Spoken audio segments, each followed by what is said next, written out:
Greetings from Kamal Sharma to all of you.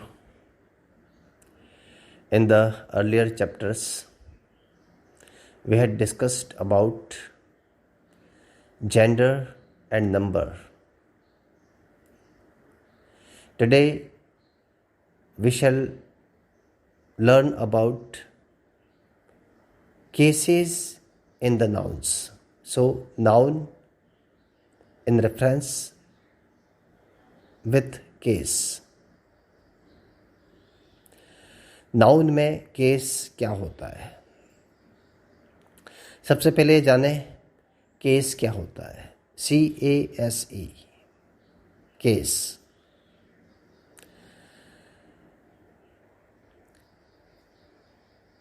Noun में case उसका एक महत्वपूर्ण फीचर है.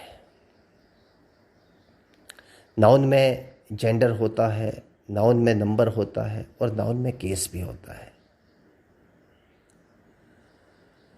तो केस होता क्या है? किसी सेंटेंस में नाउन की पोजीशन क्या है, यह उस नाउन के केस को डिफाइन करेगी. अगर सेंटेंस में नाउन सब्जेक्ट की जगह पर है तो उसका केस अलग होगा. अगर नाउन ऑब्जेक्ट की जगह पर है तो उसका केस अलग होगा. नाउन एडजेक्टिव की जगह पर है तब भी उसका केस अलग होगा. तो किसी नाउन की सेंटेंस में पोजीशन क्या है, ये डिफाइन करेगी उसका केस. तो किसी सेंटेंस में नाउन की पोजीशन अलग अलग जगहों पर हो सकती है.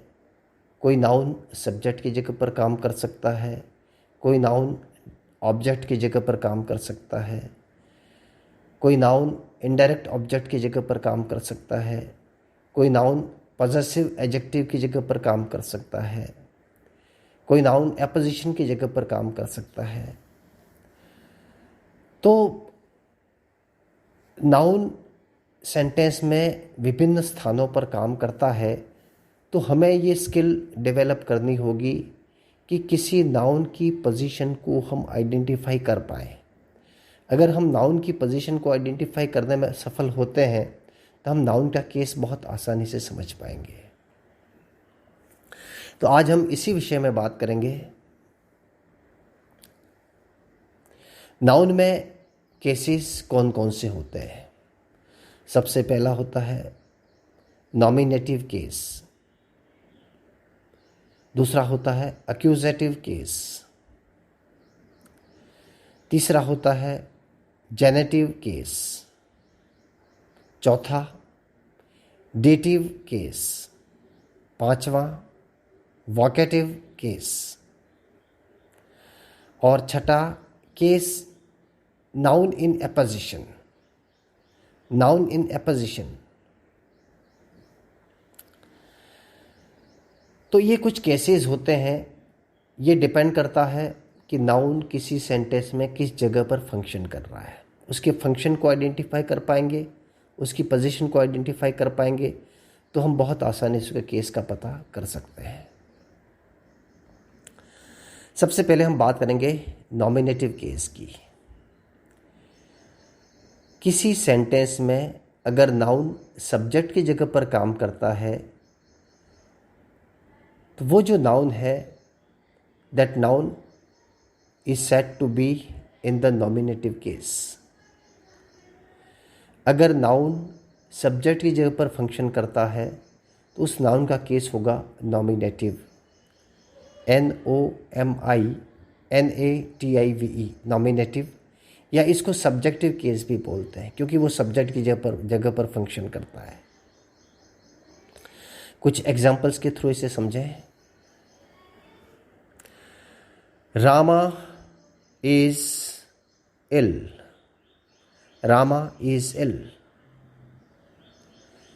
सो रामा इस सेंटेंस में सब्जेक्ट है, इज इल प्रेडिकेट है. तो सब्जेक्ट की जगह पर काम कर रहा है एक नाउन, किसी व्यक्ति का नाम है. तो रामा जो है उसका केस कहलाएगा नॉमिनेटिव केस, क्योंकि रामा जो है वो एक नाउन है और सब्जेक्ट की जगह पर काम कर रहा है, इसलिए ये कहलाएगा नॉमिनेटिव केस या subjective case. Hari is my friend. So Hari is the subject of this sentence, subject of the verb. यहां पर इज जो वर्ब है इसका सब्जेक्ट है हरी, तो हरी जो है उसका केस होगा नॉमिनेटिव या सब्जेक्टिव। इसी तरह देखें, India is my country. India is my country. यहां पर इंडिया सब्जेक्ट है सेंटेंस का, और ये जो सब्जेक्ट है वो एक नाउन है, और नाउन की जो पोजीशन है वो सब्जेक्ट की है, इसलिए ये कहलाएगा नॉमिनेटिव केस। तो अगर कोई नाउन किसी सेंटेंस में जो वर्ब है उस वर्ब के सब्जेक्ट की जगह पर काम करता है तो वो कहलाएगा नॉमिनेटिव केस में, उसका केस होगा वो नॉमिनेटिव केस होगा। उसके बाद हम बात करते हैं accusative case, ACCUSATIVE, accusative case, CASE। Accusative case क्या होता है? अगर कोई नाउन किसी सेंटेंस में ऑब्जेक्ट की जगह पर काम करता है तो वो नाउन कहलाएगा अक्यूजेटिव केस में। सेंटेंस देखें, I wrote a letter. I wrote a letter. इस सेंटेंस में आई सब्जेक्ट है, रोट वर्ब है। आई रोट मैंने लिखा, व्हाट क्या लिखा, अ लेटर। अ लेटर जो है वो रोट वर्ब का ऑब्जेक्ट है, रोट वर्ब का ऑब्जेक्ट है अ लेटर। अ लेटर जो है वो एक नाउन है, तो लेटर का यहां पर जो केस होगा वो होगा अक्यूजेटिव या ऑब्जेक्टिव केस, क्योंकि यहां पर जो नाउन है वो ऑब्जेक्ट की जगह पर काम कर रहा है। और देखें, the boy through a stone. The boy through a stone, लड़के ने पत्थर फेंका। The boy through, through what, लड़के ने फेंका, क्या फेंका, अ स्टोन। अ स्टोन जो है वो थ्रू वर्ब का ऑब्जेक्ट है, और स्टोन जो है वो एक नाउन है। नाउन की पोजीशन ऑब्जेक्ट की जगह पर है, that is why here the noun is said to be in the accusative और ऑब्जेक्टिव केस। क्योंकि यहां पर नाउन ऑब्जेक्ट की जगह पर काम कर रहा है, इसलिए इसका केस होगा वो accusative केस होगा। तीसरा जो केस होता है पॉजेसिव और जेनेटिव केस। पॉजेसिव केस में कोई नाउन किसी नाउन से पहले लग करके उसके स्वामित्व के बारे में बात करता है, उसके अधिकार के बारे में बात करता है, तो वो जो नाउन है वो पॉजेसिव केस में होगा। For example, Priya's umbrella, Priya का छाता। यहाँ पर प्रिया जो है, whose umbrella, Priya's umbrella. Umbrella is noun,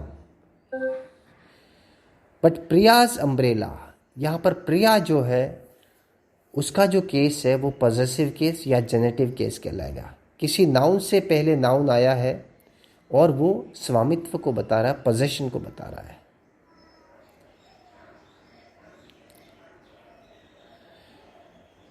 तो प्रिया के बाद में एपोस्ट्रोफी करके एस लगाया गया, प्रियाज अम्ब्रेला।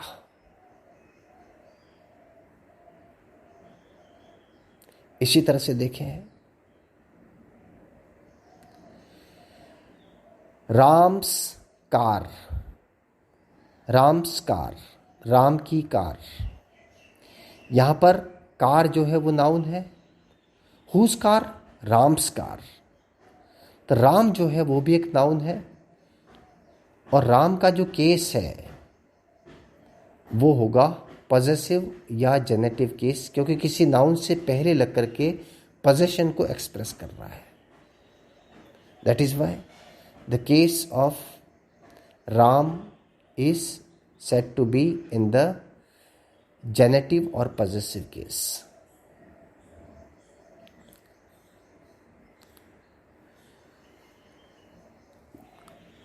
आगे देखें डेटिव केस। डेटिव केस क्या होता है? अगर कोई नाउन किसी सेंटेंस में इनडायरेक्ट ऑब्जेक्ट की जगह पर काम करता है तो वो डेटिव केस में होता है। देखें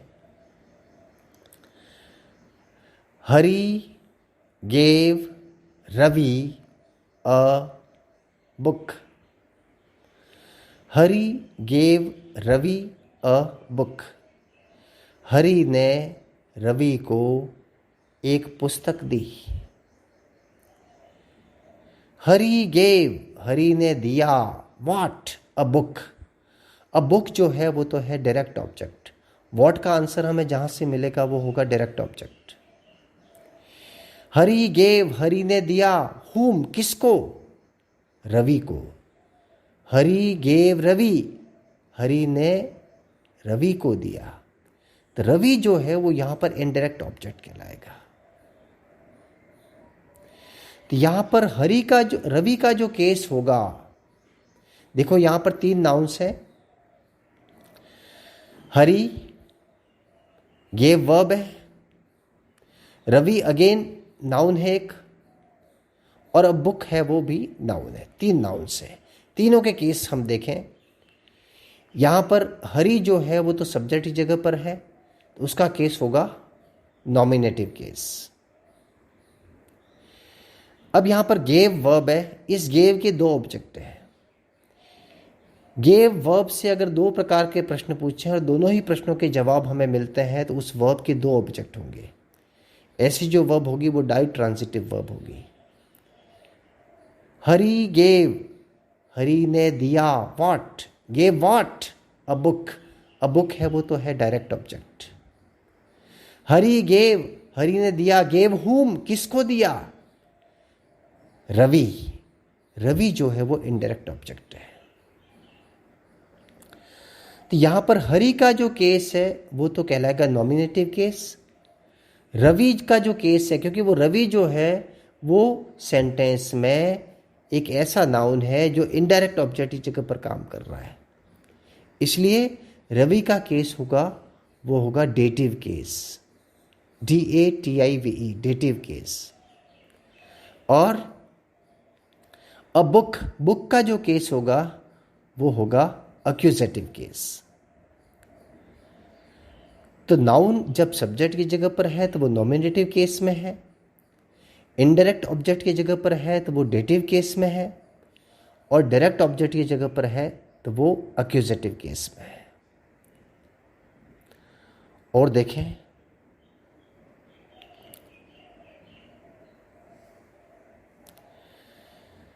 सीमा called her mother a taxi. Seema called her mother a taxi.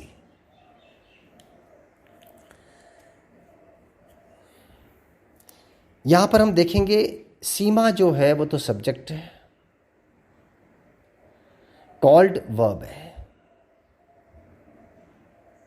Seema called, called हुम, हर मदर। मदर जो है वो यहाँ पर एक नाउन है, इसका केस जो होगा वो डेटिव केस होगा क्योंकि वो इनडायरेक्ट ऑब्जेक्ट है। और यहाँ पर अ टैक्सी है, वो ऑब्जेक्ट कॉम्प्लीमेंट है, ऑब्जेक्ट कॉम्प्लीमेंट है। ये हर मदर जो इनडायरेक्ट ऑब्जेक्ट है उसका कॉम्प्लीमेंट है। तो यहां पर मदर जो है वो डेटिव केस में है। और देखें,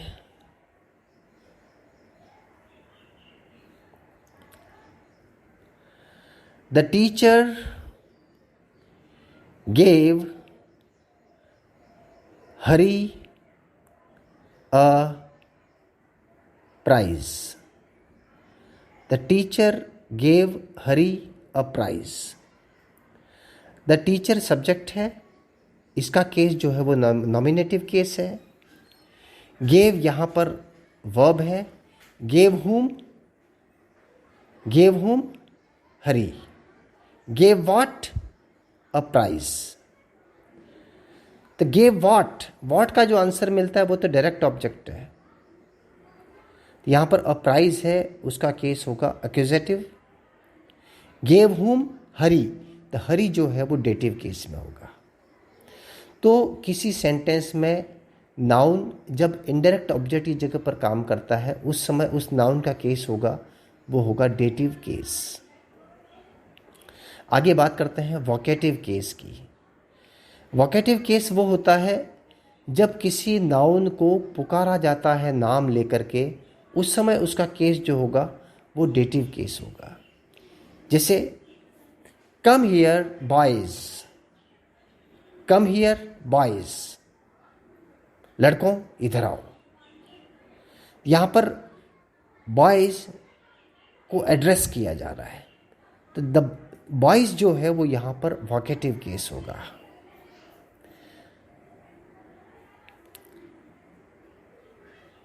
wait friends,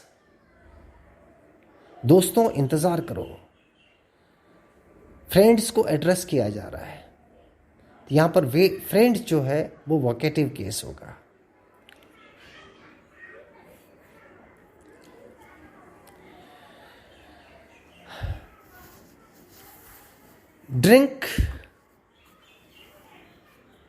drink water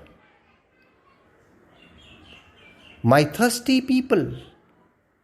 drink water my thirsty people, मेरे प्यासे लोगों पानी पियो। यहां पर people are being addressed, so people जो है वो नाउन है, यहां पर उसका केस होगा वो वोकेटिव केस होगा। तो जब किसी नाउन को एड्रेस किया जाता है, उसको कॉल किया जाता है, उस समय वो वोकेटिव केस में कहलाएगा। उसके बाद हम बात करते हैं जब कोई नाउन अपोजिशन में होता है उस समय उसका केस क्या होता है। उस समय फॉर एग्जाम्पल देखें, Seema my neighbour is my classmate also. Seema my neighbour, Seema कौन है? माई नेबर, सीमा का ही दूसरा परिचय है माई नेबर। सीमा को ही एक्सप्लेन करने वाला जो वर्ड है या उसको डिस्क्राइब करने वाला जो वर्ड है वो my neighbour. Seema my neighbour is my classmate also. Seema मेरी पड़ोसन, मेरी क्लासमेट भी है। तो यहाँ पर सीमा एक नाउन है, उसी नाउन का दूसरा परिचय है माई नेबर। तो माई नेबर जो है वो फ्रेज इन एपोजिशन कहलाएगा, नाउन इन एपोजिशन। सीमा का ही दूसरा नाम नेबर है। तो सीमा जो है वो यहाँ पर नॉमिनेटिव केस में क्योंकि सब्जेक्ट है। और सीमा के एपोजिशन में जो नाउन है वो भी नॉमिनेटिव केस में कहलाएगा। तो जिस नाउन के एपोजिशन में जो दूसरा नाउन है, तो पहले वाला नाउन जिस केस में है उसी केस में दूसरा नाउन भी कहलाएगा। I met my English teacher, Mr. Saxena. I met my English teacher, Mr. Saxena. Met whom? My English teacher. तो टीचर है, टीचर का ही दूसरा नाम है मिस्टर सक्सेना। तो टीचर है वो नाउन है और मिस्टर सक्सेना उसी टीचर का नाम है मिस्टर सक्सेना। तो टीचर जो है वो यहाँ पर एक्यूजेटिव केस में है, तो यहाँ पर मिस्टर सक्सेना भी एक्यूजेटिव केस में होगा। तो किसी नाउन के एपोजिशन में अगर कोई दूसरा नाउन है या कोई नाउन फ्रेज है या कोई नाउन क्लॉज है, तो उसका केस भी वही होगा जो जिसके एपोजिशन में वो है। जिस नाउन के एपोजिशन में वो है उस नाउन का जो केस है वही केस उसका भी होगा। दोनों के केस अलग अलग नहीं होंगे। उसके बाद एक्यूजेटिव केस के बारे में एक थोड़ी सी बात और कर लें। एक्यूजेटिव केस जो होता है, किसी वर्ब का ऑब्जेक्ट होता है, किसी वर्ब का डायरेक्ट ऑब्जेक्ट होता है, वो एक्यूजेटिव केस में होता है वो नाउन। लेकिन अगर किसी प्रेपोजिशन का ऑब्जेक्ट है कोई नाउन, तब भी वह एक्यूजेटिव केस में कहलाएगा। For example, the book is on the table. On यहाँ पर प्रेपोजिशन है, द टेबल जो है वो उसका ऑब्जेक्ट है। The object is governed by the preposition. Preposition जिस नाउन को गवर्न करता है वो ऑब्जेक्ट होता है, उसका ऑब्जेक्ट होता है। यहाँ पर द टेबल है, उसका केस जो होगा वो एक्यूजेटिव केस होगा, क्योंकि ये ऑन प्रेपोजिशन है, उसका ऑब्जेक्ट है। The bird is sitting in a tree. The bird is sitting in a tree. In a tree, in है वो प्रेपोजिशन है, और ट्री जो है वो उसका ऑब्जेक्ट है। तो ट्री का जो केस होगा वो होगा एक्यूजेटिव केस। तो यहाँ पर मैं एडवाइस करना चाहूँगा कि नाउन में केस कितने प्रकार के होते हैं, उसके फर्दर एग्जाम्पल्स किस तरह के हैं, उनकी एक्सरसाइजेस क्या हैं, उनको आप किसी ग्रामर की बुक से प्रैक्टिस करेंगे तो ये कॉन्सेप्ट आपका क्लियर हो जाएगा। तो फ़िलहाल मुझे लगता है कि इस लेक्चर से केस को लेकर के आपके जितने भी कन्फ्यूजन्स होंगे वो सभी दूर हुए होंगे। We shall be meeting in the next audio.